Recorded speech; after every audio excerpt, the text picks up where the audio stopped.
Dans cette vidéo, nous allons voir ce que sont les différents composants d'un réseau informatique.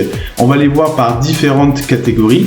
Donc voici ce que l'on appelle une topologie d'un réseau. Une topologie, c'est une représentation de l'ensemble des connexions qu'il existe entre les différents composants du réseau informatique en question. Donc ici, c'est un exemple, bien entendu. On voit qu'il y a différents composants qui sont reliés entre eux et qui sont connectés à Internet, justement. Parmi ces composants, on a trois catégories de composants.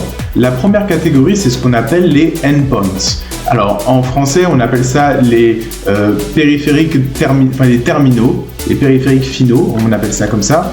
Et ces périphériques finaux, ils peuvent être de plusieurs types. On a par exemple les ordinateurs type laptop, donc les ordinateurs portables. On a les ordinateurs de bureau, on a les imprimantes, on a les téléphones par exemple. On peut même avoir des systèmes de visioconférence qui sont considérés comme des endpoints. On va avoir dans une deuxième catégorie ce que l'on appelle les périphériques intermédiaires. Ce sont eux qui nous permettent à nous, en tant que endpoint, de pouvoir nous interconnecter entre nous, c'est-à-dire faire communiquer les périphériques terminaux entre eux, donc faire communiquer deux ordinateurs entre eux. Ça se fait grâce aux périphériques intermédiaires. On verra qu'il existe notamment deux principaux types de périphériques intermédiaires, que sont les switches et les routeurs. Switch qu'on appelle aussi les commutateurs en français, mais j'appellerai ça les switches par la suite, puisque en vrai c'est comme ça qu'on les appelle. Et nos routeurs, nos switches et nos équipements terminaux, donc les PC et les téléphones notamment, vont être reliés justement aux périphériques intermédiaires grâce au support. Le support, même s'il est souvent figuré comme une ligne, ce qui fait penser à un câble, ce n'est pas toujours un câble, il existe plusieurs types de supports. Bien entendu, on a le câble cuivré, avec donc du cuivre à l'intérieur qui va transmettre les informations électriques, les signaux électriques plutôt. Et on peut avoir d'autres catégories de supports, par exemple on peut avoir du Wi-Fi. Donc le Wi-Fi, ce sont des ondes, on peut avoir du Bluetooth, on peut avoir de l'infrarouge, on peut même avoir du Li-Fi qui est l'équivalent du Wi-Fi, sauf que ça se transmet par la lumière. Et même au niveau des câbles, on a plusieurs types de câbles. On a aussi bien des câbles cuivrés que des câbles comme la fibre optique par exemple. On peut même avoir ce qu'on appelle du coaxial. Bref, on voit qu'il y a une multitude d'objets. Vous êtes peut-être un peu perdu, mais vous en faites pas. On va les voir un par un et on va avoir un certain nombre d'informations sur chacun de ces types de supports, sur chacun de ces types de périphériques terminaux et sur chacun des types de périphériques intermédiaires. Dans cette vidéo, je vais vous parler de ce que sont les LAN et les WAN. Alors, un LAN, ou plutôt un réseau local en français, c'est un réseau de taille réduite, premièrement, qui, par exemple, c'est celui de votre maison. Chez vous, vous avez un LAN, si vous avez Internet, en tout cas, vous avez un LAN. Le LAN, c'est votre réseau à la maison, vos ordinateurs qui sont reliés à votre box, votre télévision qui est reliée à votre box, et tous vos équipements peuvent communiquer entre eux. Ça, c'est un LAN. À l'opposition du LAN, on voit ce qu'on appelle le WAN. Alors, le WAN, qu'est-ce que c'est ? C'est un réseau étendu cette fois, qui permet notamment de relier plusieurs LAN entre eux. Par exemple, moi ici dans mon appartement, je suis capable de communiquer avec un serveur qui est en Californie, par exemple de chez Google, sans problème via Internet. C'est-à-dire que le réseau LAN de chez moi, où il y a mon ordinateur, parce que n'oubliez pas, votre ordinateur est derrière votre box. La box, c'est un routeur en réalité.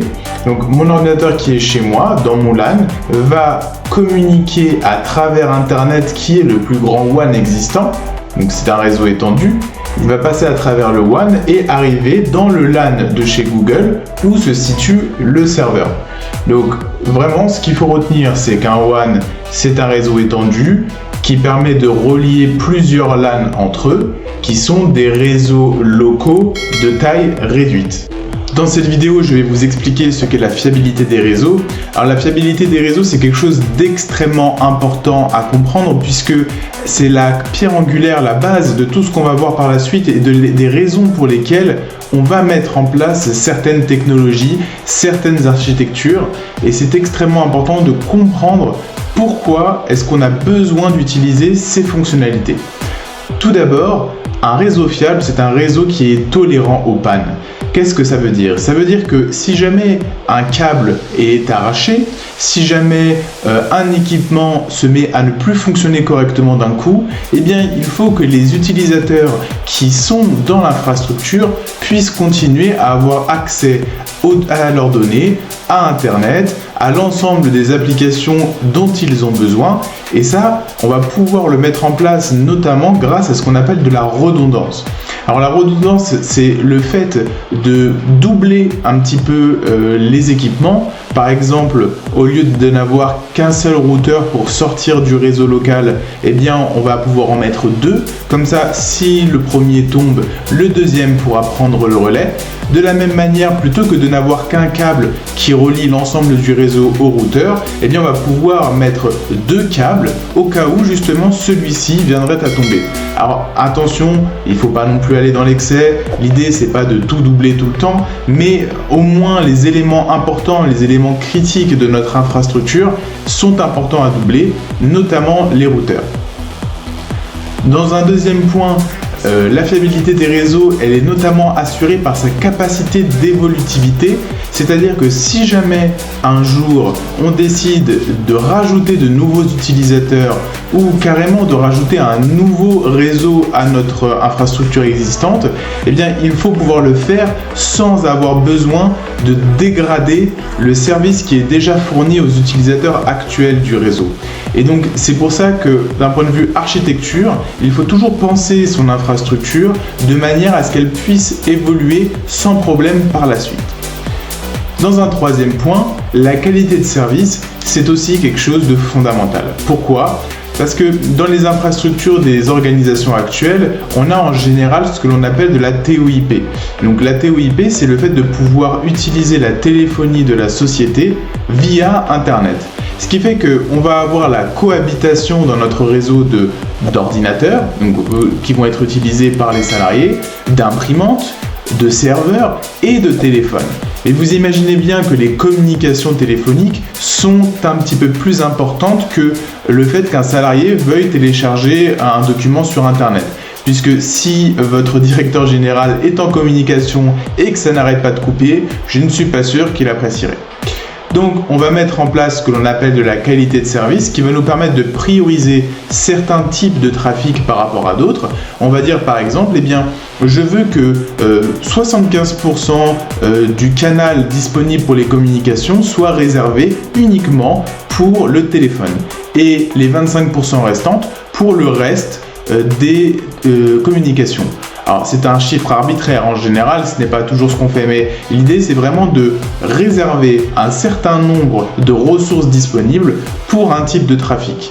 En général, le type de trafic que l'on laisse complètement de côté, qui est en bas du classement, c'est souvent le trafic FTP, mais on parlera de ça un petit peu plus tard.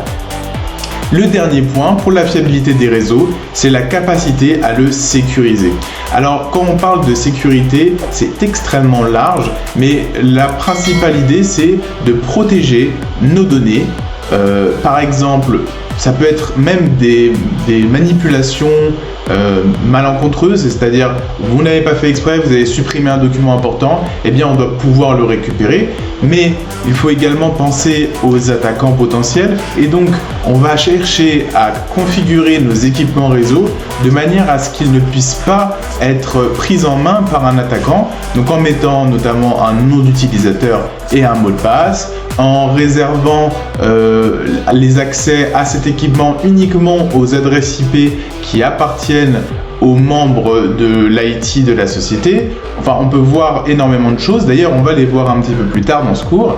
Mais vraiment, protéger ces données, les garder confidentielles et de la même manière, être capable d'empêcher les attaquants de prendre la main sur nos équipements à distance.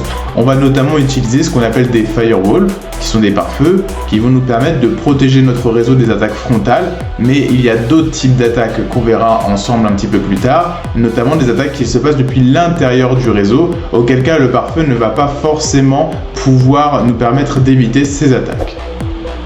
Voilà, j'espère que c'est un petit peu plus clair pour vous. La fiabilité des réseaux, c'est la sécurité, la qualité de service, l'évolutivité et la tolérance aux pannes. Si vous avez ces 4 points en tête, par la suite vous allez comprendre pourquoi est-ce qu'on met en place certaines fonctionnalités et pas d'autres.